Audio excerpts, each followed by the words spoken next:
পারেন না?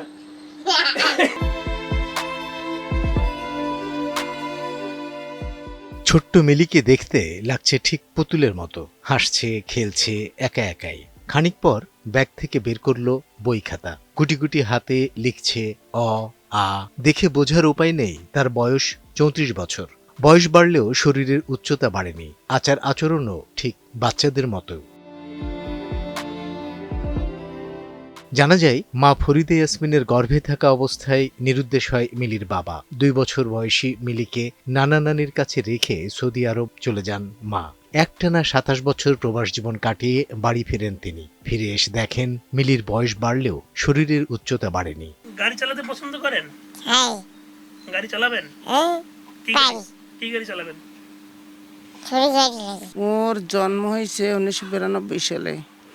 ওই জন্ম থেকেই ও এইভাবে ছোট, আর ধীরে ধীরে এই ৩৪ বছর বয়স, এই ৩৪ বছর বয়সে ও এ পর্যন্ত ২৮ ইঞ্চি লম্বা হয়েছে। এরপর আর শারীরিক তেমন কোনো সমস্যা নয়, শুধু ওই পাও কামড়ায় আর মাঝে মাঝে ওই মুখে একটু দুর্গন্ধ আসে, এই আর। আমার আব্বাও চেষ্টা করছিল, ডাক্তারের কাছেও নিয়ে গেছিল যে ওর কী কারণে এরকম হয়েছে। তখন ডাক্তারে ২০,০০০ টাকা চাইছিল আমার কাছে। তখন ওর আব্বাই ফালাই চলে গেছে ইন্ডিয়ায়, ওখানে যেয়ে বিয়ে তা করে থাকছে, আর আসেনি। এরপরে আমি তার নিজে খরচাপাতি চালাইতে পারিনি। তো ওর তখন ১ বিঘে জমি কিনা যেতে ১৮,০০০ টাকা, ২০,০০০ টাকা আমি কোথায় পাবো? এই কারণে আর ওর চিকিৎসা হয়নি। হরমোনজনিত কারণে টানা প্রায় ৩৪ বছরে মিলি আক্তারের শারীরিক উচ্চতা হয়েছে মাত্র ২ ফুট ৪ ইঞ্চি। মিলিরে আমি ছোটোবেলা হইতে দেখতেছি একই রকমই, এর কোনো পরিবর্তন দেখি না। ওর বয়স আনুমানিক ৩৪ চলতেছে।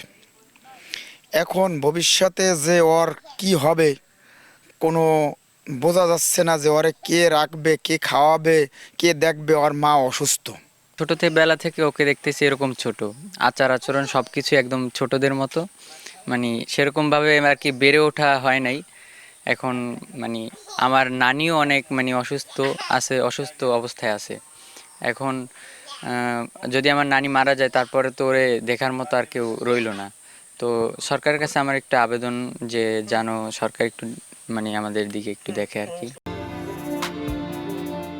বাগেরহাটের মোড়েলগঞ্জ উপজেলার পশ্চিম গুলিশাখালী গ্রামের নজরুল ও ইয়াসমিন দম্পতির দ্বিতীয় সন্তান মিলি আক্তার।